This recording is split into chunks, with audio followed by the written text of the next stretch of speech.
Hello guys! It's me, Angela. Today's video po ay i-share ko lang po sa inyo yung alaga ko pong aso dito sa Hong Kong. So, yan po. Siya po si Kaipei. Si Kaipei po ay isa po siyang babae. At siya po ay 10 years old na po si Kaipei. Mabait po yan si Kaipei po. Actually, si Kaipei po ay may kapatid po yan, lalaki. Siya po si Jimmy. Si Jimmy. Pero si Jimmy po ay, wala na po si Jimmy. Pass away na po siya. Last year pa po. Kwento ko sa inyo nung nagkasakit yan bago ako umuwi. Umuwi ako ng June 2023. Nagkasakit yan, hindi siya makatayo. Tapos, hindi siya makakain, tubig lang talaga. So, bago ako umuwi noon, yung parabang nangihina na siya. So, 2 weeks po ako sa Pilipinas noon. So, pagdating ko po, talaga as in, hindi na siya, parang naghihingalo na siya, yun na lang yung sabihin ko. So, nung pumunta pa ako noon, nung Sunday na yon is, pinaliguan ko siya. Sabi kasi sa akin ng amo ko is, paliguan mo siya kasi baka hindi natin alam, mamaya mawala na siya. So, pinaliguan ko po siya sa toilet ko pa yan pinaliguan sa toilet nila amo. So, yan, pinaliguan ko po siya. As in, pero na siya nun guys, nagble-bleeding siya.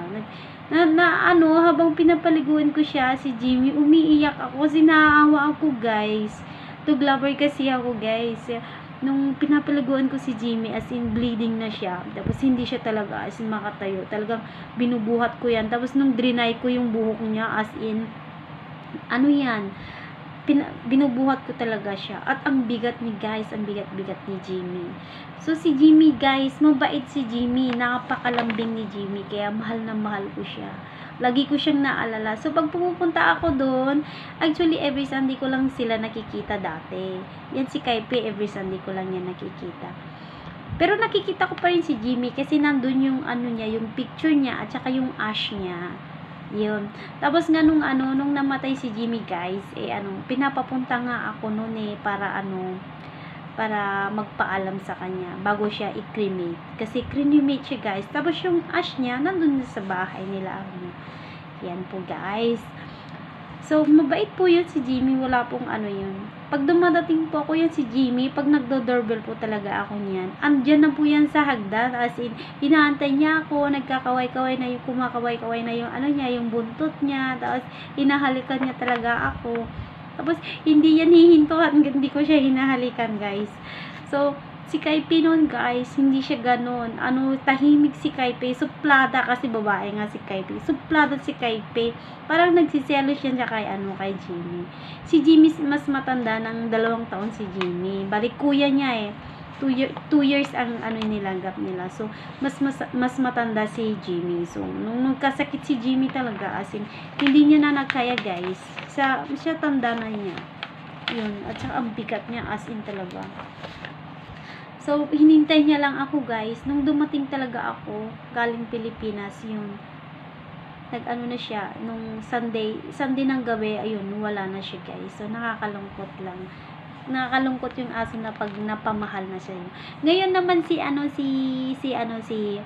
Kaipei, mabait na yan sa akin. So, pagdating ko yan po ng Sunday, ng umaga, una ko pong ginagawa sa kanya is, pag papasok na ako sa pinto, nandun na rin yan, kumakaway-kaway sa akin, halik-halik yan sa paa ko, sa legs ko.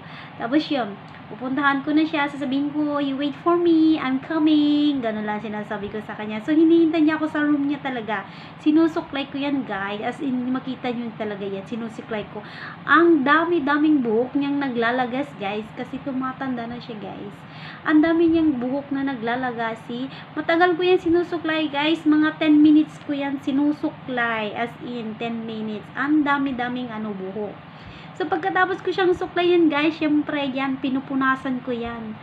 Kasi babae yan eh, grooming ko talaga yan. Babae yan, pinapaganda ko siya, linilinisan ko talaga siya.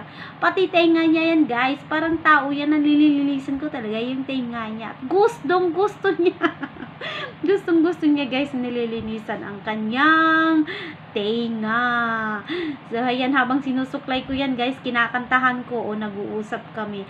At saka laging sumusunod sa akin yan, si Kaipe. Pag sinabi kong, you wait for me there, talaga hintay niya. You stay there, talagang mag-i-stay siya. So, ganyan po ang mga aso dito. Masunurin sila para silang tao. Sa mga amo, yan yung mga babies nila. Kaya, mahal na mahal nila yung aso. Lahat yan binibigay nila. Parang baby, parang tao talaga.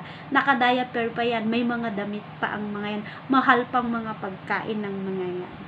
So guys, sana nag-enjoy kayo sa aking kwento. Maraming salamat. Hanggang dito na lang.